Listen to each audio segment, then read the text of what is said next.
Hello everyone and welcome back to Fortechna. Today I'm going to show you guys how to change the password on your Instagram account.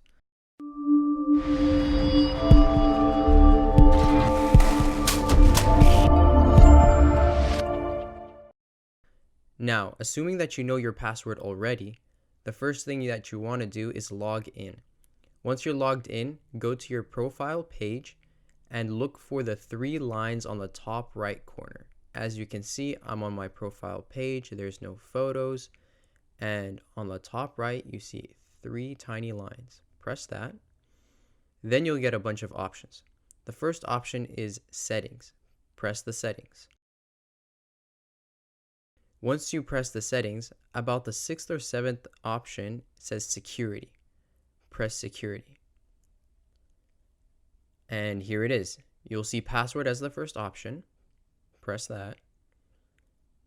And you will be able to change your password by putting your current password and then your new password twice.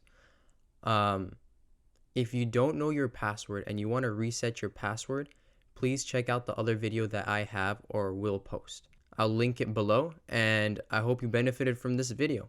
If you did, make sure to smash that like button, comment, subscribe, all that good stuff. And hope to see you guys in the next one. Peace.